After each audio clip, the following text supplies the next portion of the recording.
안녕하세요 여러분, 버니입니다. 벌써 다음 달이면 크리스마스 시즌. 그런데 이번 크리스마스에는 산타 할아버지의 선물을 받지 못할 수도 있다는데요. 이게 무슨 일일까요? 팬데믹에서 벗어나 점차 회복하는 듯 했던 세계 경제가 공급망 복합위기라는 장벽에 막혀있거든요.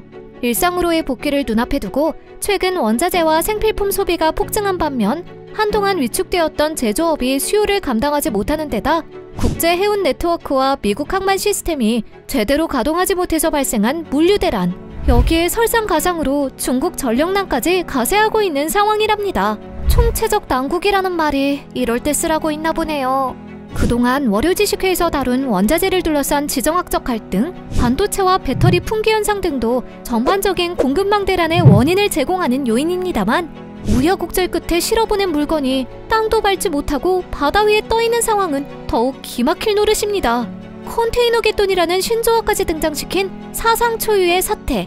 오늘은 글로벌 경제 회복의 발목을 잡고 있는 복합적인 공급망 위기 중에서도 물류 대란에 초점을 맞춰 살펴보겠습니다. 많은 분들이 물류 대란은 코로나19 때문에 발생했다고 생각하실 텐데요. 반은 맞고 반은 틀린 이야기입니다. 사실 공급망 대란의 씨앗이 뿌려진 건 코로나 이전인 2018년도로 거슬러 올라갑니다. 당시 미중 무역 분쟁으로 미국이 340억 달러 규모의 중국 수입품 818종에 25%의 보복 관세를 부과했고, 이에 대해 중국은 국가 핵심 이익과 국민의 이익을 수호하기 위해 필요한 반격에 나설 수밖에 없다며 중국으로 수입되는 미국산 제품들에 미국과 똑같은 규모로 25%의 보복 관세를 부과하며 세계를 뒤흔들었었죠. 미중 신경전으로 인해 급작스레 올라버린 관세로 세계 교역량이 급감하는데, 이에 위기를 느낀 선사들이 투자 규모를 확 줄여버렸답니다. 전 세계 무역량의 80% 이상이 해상 운송을 통해 이동한다는 것으로 미루어 보아 이때 일어난 일들이 최근 발생한 물류 대란의 씨앗이라고 할 수 있죠. 실제로 글로벌 해운 기업인 머스크의 투자 규모를 살펴보면 2019년부터 올해 초까지 신규 투자액은 29억 달러로 2015년 한 분기의 투자 비용보다 적은 수치라네요. 게다가 이 무역 분쟁이 시작되기에 앞서 전 세계의 기업들이 중국산 재고를 한꺼번에 확보하면서 수요와 공급의 불균형을 초래하기 시작했습니다. 그리고 이런 상황에서 코로나19가 발생합니다. 팬데믹 상황은 안 그래도 불균형해지고 있었던 수요와 공급을 심하게 왜곡시키게 되는데요. 아시다시피 2020년도에는 전 세계 경제가 거의 멈추다시피 했죠. 팬데믹 초기 공장들도 문을 닫고 대량 해고 사태가 이어졌습니다. 그와 동시에 소비 활동도 위축되었기 때문에 이때는 전반적인 경제 침체가 우려되는 상황이었습니다. 그러다 2021년 중반 이후 팬데믹이 어느 정도 통제되자 일상으로의 복귀를 시작하면서 소비가 급격히 활발해지고 있죠. 하지만 그간 감축했던 생산직이나 단순 서비스직 인력들이 쉽사리 회복되지 않아서 폭등하는 각종 수요를 감당하지 못해 여기저기서 난리랍니다. 특히 미국에서 노동자들이 일터로 복귀하지 않고 있어서 큰 문제가 되고 있는데, 그 원인은 황당하게도 정부의 코로나19 재난지원금이라고 하네요. 실직한 노동자들을 위한 응급조치였던 재난지원금과 경기부양책이 부메랑으로 돌아와 경제 회복의 발목을 잡아버렸습니다. 경기부양책으로 풀었던 돈은 테이퍼링으로 회수한다고 해도 인력난은 당분간 해결될 기미가 보이지 않는다네요. 인력난으로 인해 수요를 못 따라가고 있는 건 제조업 생산량뿐이 아닙니다. 그럼 최근 들어 가장 심각한 문제인 컨테이너 갯돈의 전말을 본격적으로 파헤쳐볼까요? 앞서 말한 것처럼 이미 해운 네트워크의 규모가 축소되어 있는 데다가 팬데믹 경기부양책으로 인해 일터로 돌아오지 않는 노동자들이 많아서 하역 작업을 할 항만 인력도 턱없이 부족한 상황입니다. 물건을 배에 실어보내는 것도 실어보낸 물건을 내리는 것도 모두 한없이 지체되고 있는 거죠.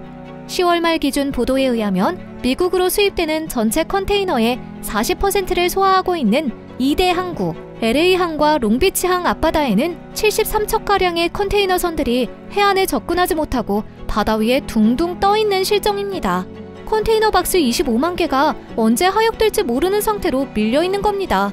미국 태평양 상선협회에 따르면 LA와 롱비치항을 통해 수입된 컨테이너 물량은 올해 상반기에만 600만 TEU라는데요.